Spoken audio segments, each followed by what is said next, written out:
What's going on, Pizza Fam? Listen, before we get into the episode, I just wanted to make a quick shout out to Thrive POS.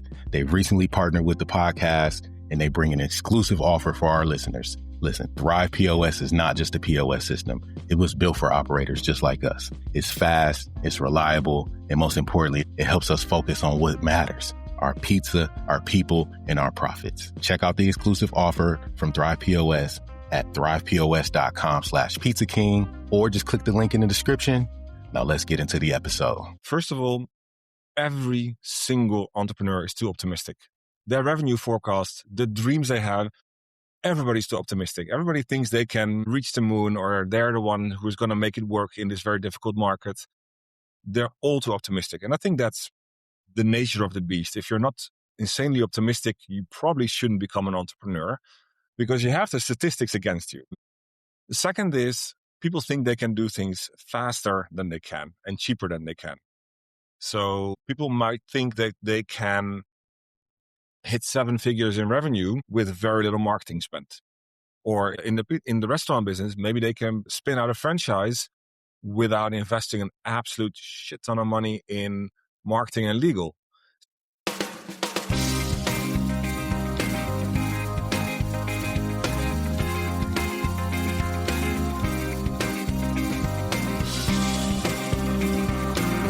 So welcome back to the Pizza King podcast.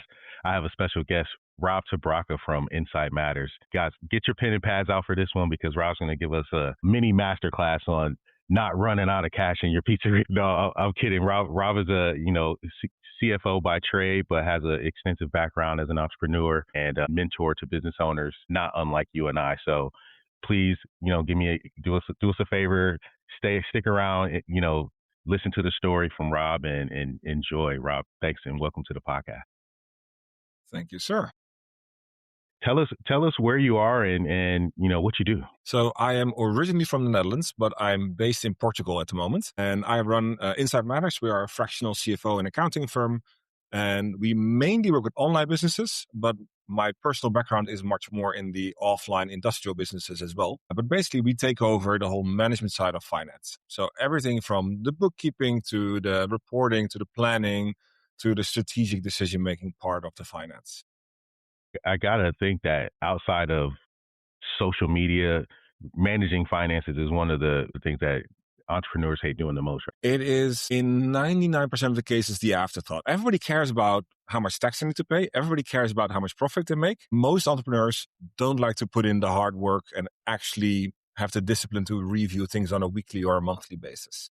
What was it about that side of the business that pushed you to start Insight Matters? So before this, I was the minority owner of a different business in China. I used to live in China for a couple of years, and I stepped out of that one because that was not going anywhere. We've survived for 7 years, but it barely paid the rent. I stepped out of that one, and I still had rent to pay. So I started working as a finance coach, basically, for a couple of friends of mine who had their local business. And that kind of got out of hand. It turns out that I'm better at advising people than at running my own business. I like that. So you learned some lessons in that 7 years in China where you were, I guess for lack of a better term, spinning your tires there, right? Yes. What was it about that time that kept you in it for 7 years until you finally decided to say, no, this isn't working? I think that you probably recognize, and hopefully most listeners recognize, if you're an entrepreneur, you believe in your business, you believe in your product, you believe in the opportunity that it's there. And I think if I look back, the opportunity was there, but we were incredibly naive in how we executed on it. So we had amazing plans. We had great businesses. We bought technology in Europe. I think they were all good ideas. The execution was just not there. And we were naive enough to think that we could make it work. And after 7 years, I figured we couldn't. My business partner thought we still could. So he continued the business and I stepped out. Yeah.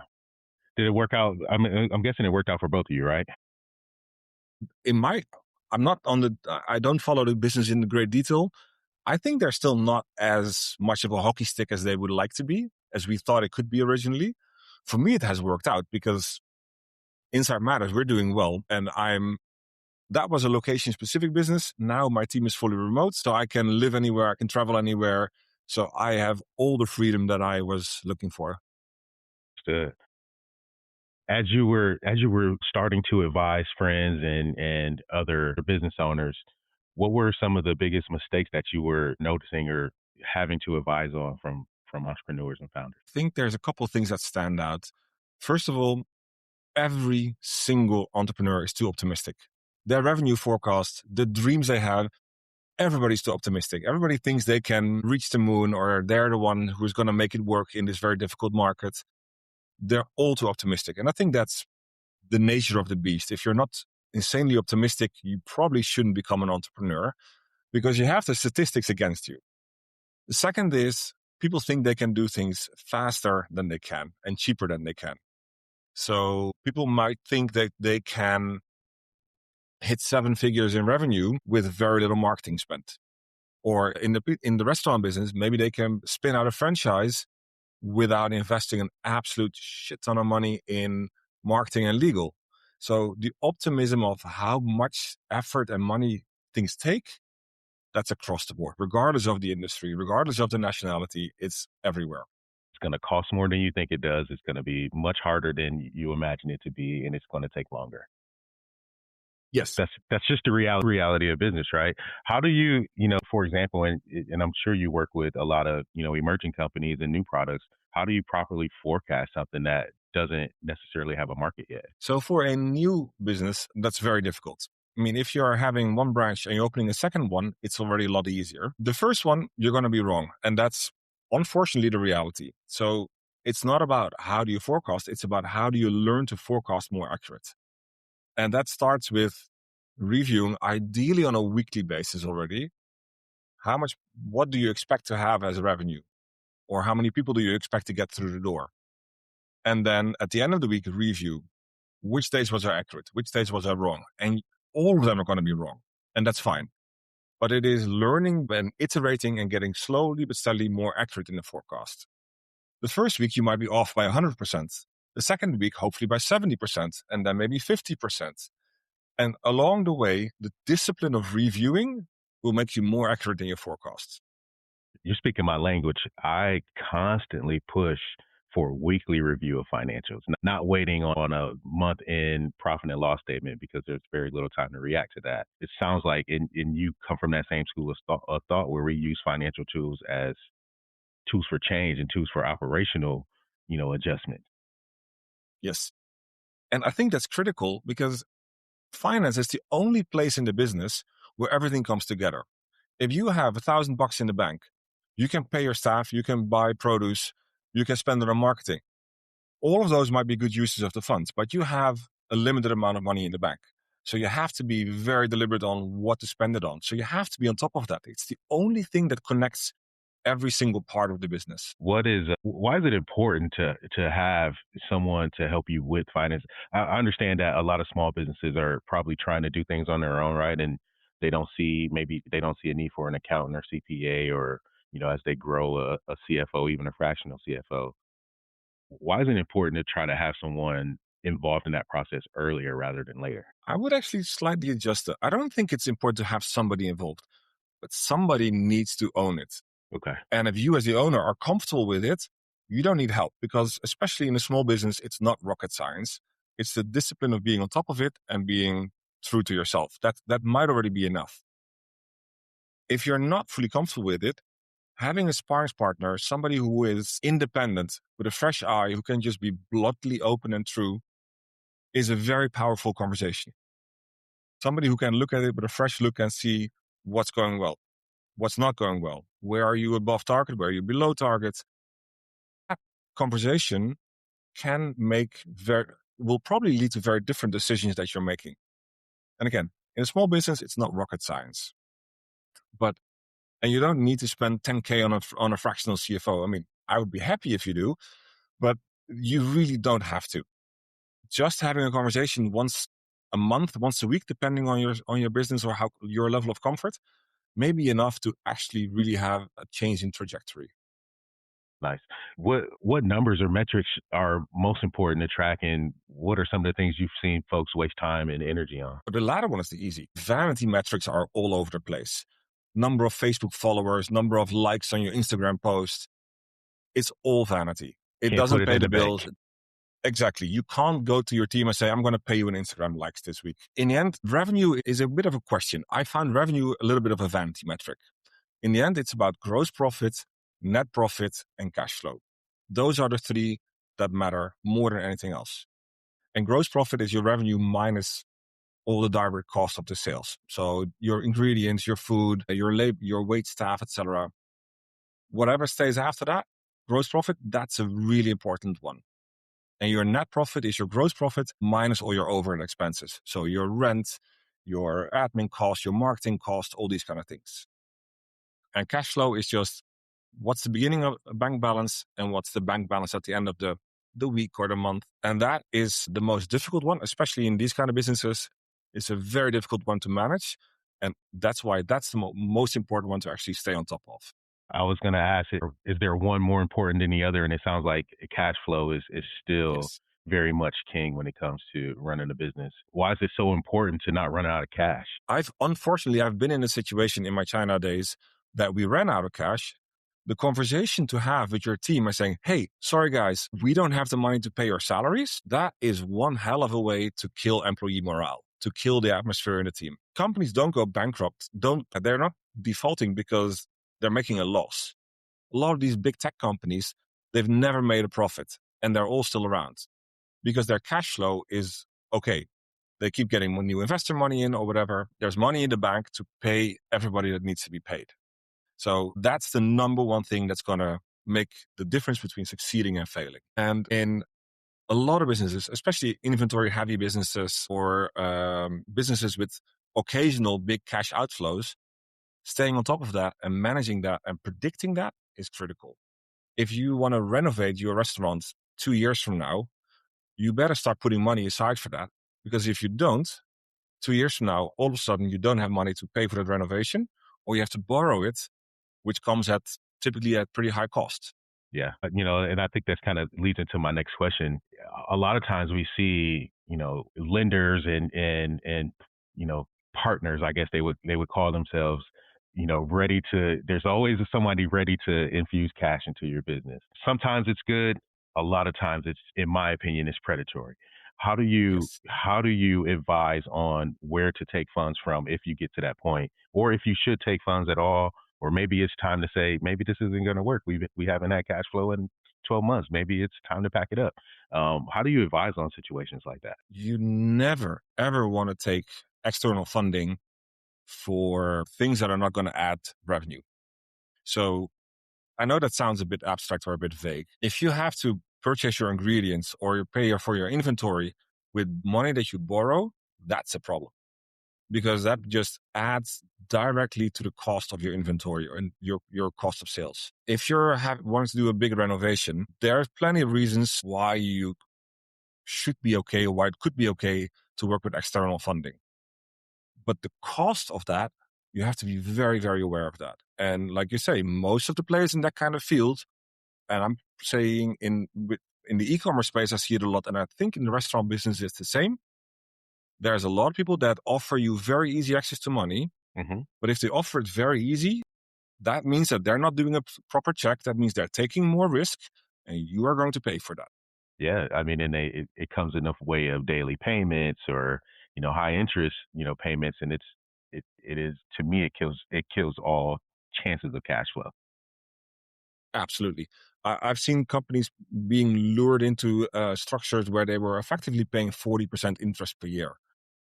I'm sorry, that is just absolutely insane and predatory. So if you really need money, make sure you understand the terms. And if you're having to choose between that kind of terms or not doing it, probably not doing it is the better option. I couldn't agree more.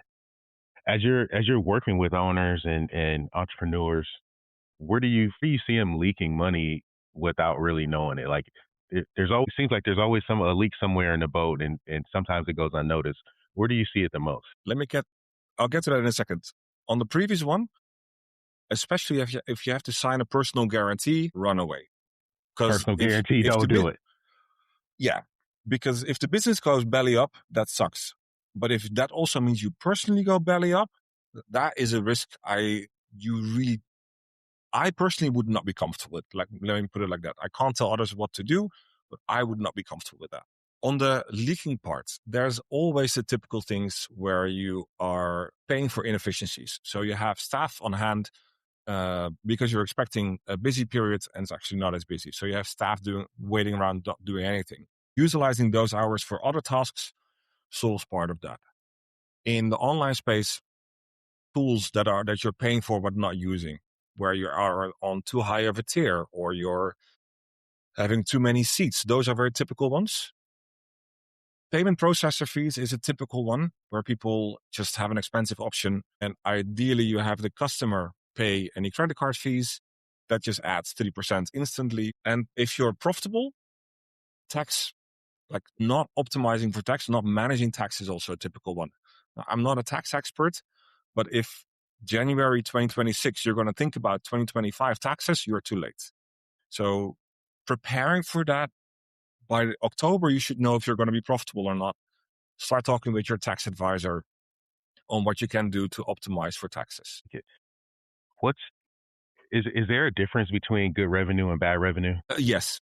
And there's different ways why revenue can be bad. If revenue comes from really bad clients, where your team is over-servicing, or your team gets burned out, or your team just starts to hate their job, that's really bad revenue. Because even though that particular client at that point might be profitable, if your team starts to resent their work, that kills other revenue because clients and customers will notice that. Yeah, I think that's the biggest one. And bad revenue, if you have to give away too many discounts or people that that's don't kind of where. appreciate your...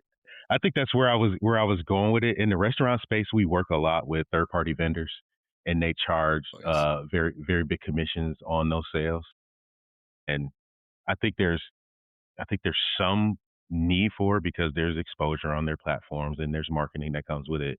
But when it costs 25, 30, 35%, and in a lot of cases 40% higher, it feels like it's not worth it at that point. That depends on your gross margin.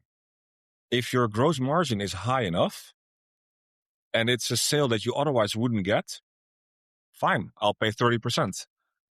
But in the restaurant space, I am not under the impression that a typical margin is 60, 70, 80% so that you can afford to pay 30%. Yeah, typical margin after prime costs, 30%. Exactly. 35%. And then paying 30% of revenue, it's a losing transaction. Leaves you with zero profit. Then you're very busy, but you're not making anything on it. Yeah. So it becomes almost another vanity metric, right? Where you see big top line sales, but there's no profit behind it. That's not business. That's just busy.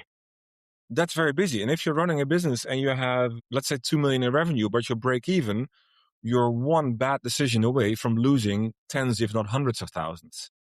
So revenue is great, but profitability is what pays your salary, is what pays your team, is what builds the value. So if you're having those kind of vendor costs, see how you can pass it on. Yeah. I think that's part of the strategy too, is to build it into pricing and try to pass some of that on to the customer.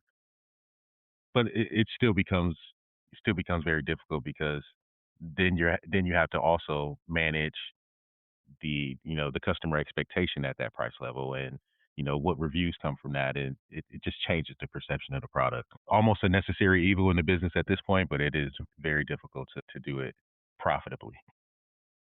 You spoke about... It requires educating your customers, and that is not always easy because they don't understand the cost that you're making. They just see the price that they're paying, and they completely forget about your rent, your staff, your furniture, your inventory cost.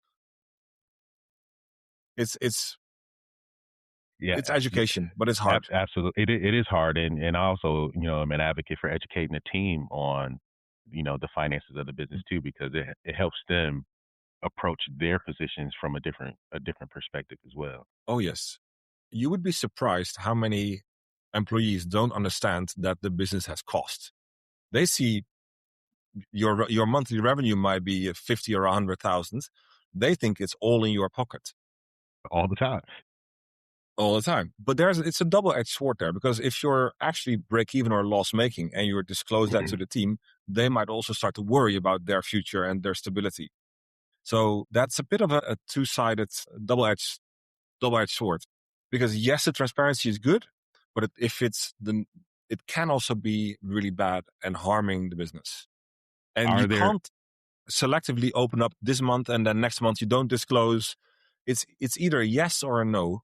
So we've always been very careful in disclosing too much. Well, yeah, I would say, are there best practices on, how far behind the curtain you let your team into? Like, how much do you really show them and teach them so that they understand there's cost and there's, there are, other parts of this business they don't that come from their job function, but are supported by their jobs too. It's like, I need you to be here. I need you to upsell these products. I need you to help us generate more revenue because it costs us to have these lights, run this equipment or to, have extra staff on. Is there balance, or are there best practices on how much you should share versus not share? I think it depends a lot on identity and the culture in the team. But Right. typically, I would say, especially if you want to disclose enough that they know why what they're doing matters and the impact of it. So typically, I would say disclose up to gross profit and gross margin. Okay. Show them the revenue, show them the direct cost, the cost of sales, and the gross profit, and explain which kind of profits, either in dollars or percentages, you need to be sustainable. I wouldn't even say break even, but to be sustainable. And that has to have a reasonable profit margin in there.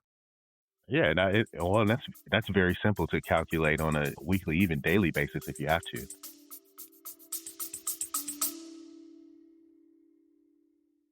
Running a pizza shop is not easy. You're juggling orders, staff, and everything in between.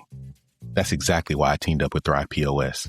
They're a company that built their POS system for pizzeria operators who live this every single day. I've worked with their team before, and I've seen firsthand how focused they are on making tech that actually fix our workflow. It's not the other way around. So if you're ready to simplify your operations, streamline your online orders, and get better control of your shop, this is the move. Head on over to thrivepos.com/Pizza King to see exactly what they're doing for operators all across the country. Again, that's thrivepos.com/Pizza King and get the exclusive offer. Now let's get back to the episode. I like that. Yeah, on a daily, because you know your food costs, Mhm. you know your rent, you know your staff costs. So on a daily basis, you can already elaborate that, yes. So I think, just thinking about restaurant operations, if we were just tracking sales versus labor or sales versus cost of goods sold, that's an easy one to set targets and metrics for the team and keep everybody motivated and engaged. You spoke about, profitability and being the guide to an owner's salary. I wanted to touch on that a little bit because also we see owners who are withholding salary in the way of, reinvesting in a business. At what point does an owner decide that, okay, I can take more salary or I need to hold off salary and reinvest more in a business? I would never suggest an owner to withhold the salary. If you're going to reinvest it, I would really prefer you pay it out and then lend it back to the company. Tax-wise, that might not even be the best strategy, but mentally, putting the money back into the business feels very, very differently than leaving it in and never paying yourself out. And in the end, so it depends a bit on your plan and your forecast for the year. If the business can't pay yourself a somewhat reasonable salary, you really want to question, like, what am I doing wrong? Is this business even sustainable? Because I've been in a situation where you have to make that trade-off, but that is usually an indication that there's a problem with the business. So I think in that situation, the question is, do you have a path out of that? That this is a very temporary situation and temporary discussion, but in the next 3 or 6 or 12 months, that's solved and you can pay yourself and reinvest? If you don't see that path, that kind of suggests to me the business is not viable and I would definitely not want to reinvest. So you have to understand the signals, right? Yes. Because the business, if you're not getting paid, you keep investing. You keep putting money in. And especially in the early days, you probably have to. But at that point, you have a path towards why you think that's worth it. If the business has been around for 10 years and you're still not paying yourself a reasonable salary, maybe that's not the best business to be in. Absolutely. Understood. Have you ever, on the flip side, have you seen a business that has grown too fast? Yes. How do I put this nicely? It sounds like a dream. We've had an e-commerce client that scaled from 0 to, I think, 30 million run rates in a year and a half, which is absolutely insane. Now, these guys were amazing marketeers. They could sell anything to everyone. And they were really good at that. They understood meta ads. They understood how to run that part. The operations on the back end, they didn't care so much about it. It was not their interest, and it was an absolute disaster. So they went up from 0 per month to 2.5, 3 million per month in a year and a half, and crashed down to 1 million per month because they screwed up their logistics. They screwed up their supply chain. They screwed up their finances. So the saying, at least in Dutch, is what goes up like a rocket goes down like a rocket. So if you grow so fast that it's uncontrolled, hit the pause button, because if you stabilize at that point, it feels like defeat and it feels like you're missing out on the opportunity. But actually what you're doing is protecting and ensuring that you can actually get the foundations in place, because a business at 10, 20, 30 million is a completely different animal than at 1 million. Absolutely. Not that I understand what a $30 million business is. Neither did they. And that was exactly the problem. If they would have controlled the growth a bit more or hired heavyweights that have that experience to run the operations or the supply chain, they would not be in the crashing situation. A lot of what we do and what we teach is built on mindset, routines, building habits, and really trying to set ourselves up for long term. What are some financial habits that would create stability early and really help somebody in the long run? I think the most important thing is really what we touched on earlier already. Make a plan for the next month or next 6 months or next 12 months, and review every week and every month. Not because to punish yourself that you're off, but to really understand why you were off, which part of your plan was wrong. Did you underestimate how many people would walk in? Did you overestimate the consumption of certain products? But really try to understand where your forecast was wrong and do it a little bit better next time. You're not going to be perfect, not even after 5 years. But the more you train that muscle, the more accurate your forecast will become, the lower your risk and the higher your profit. I love it. I love it. How do people learn more about if someone's not ready to hire a CFO or even a fractional CFO at this point? How do they at least arm themselves with the right information to manage their businesses? So I think the book that might be very suitable for people listening to here is Profit First. It's really Mike Michalowicz. I love that book. Exactly. One It's of a my bit favorites. of a reframe on how you look at your finances. I have some complaints about the book, but in general, the 80-20 of it is really, really solid. Prioritize the profit and make sure you fit your cost into the part in the money that's left, rather than taking the profit as the afterthought. Really force yourself and force the company to run at a profit so you can control the risks. Yeah. I did find it. There's a hard accounting system to manage initially, but I did like it. I did like that one. It is hard to manage, but more and more banks allow for automatic rules and multiple different pockets, so it is getting easier. It used to be an absolute manual nightmare. Now, with a lot of these fintech banks, it's relatively easy to set up the rules of every dollar, 20 cents goes to this account. Yeah. Absolutely. That's great advice. And I'll drop a link to that one on Audible in the show notes, because that is a really good book. We hadn't even talked about that one yet. Good call. What other information would you like to give the audience out there? How can they learn more about what Insight Matters does and how you work with companies, even if they're, maybe interested in e-commerce, or maybe they're working for a big tech company or something like that? How do they learn more about what you guys do at Insight? The easiest way to learn more about what we do is just on the website, financeinsightmatters.com. If you want to reach out, I'm always happy to talk. Just go to connectrob.com. And I'm always happy to have a call to just bounce off ideas, run you through some of the things that you're facing in your business. No strings attached, no sales call. I just love what we're doing. I just love the stories of all the entrepreneurs in different fields. Reach out, schedule a call. Always happy to talk. You have a favorite pizza? I'm going to make so many enemies with this answer. My wife has been experimenting with more like lower carb dinners, and she's been making cauliflower pizza. So with a lot of cauliflower in the dough, which when she told me about it, I was pretty appalled by it because it sounds horrible, but actually it's really nice. It is really good. But I'm still probably going to make a lot of enemies with that here. Well, some will say it's not really pizza. I like It's it not. too. There's some good ones out there, and it is it's a different take on pizza.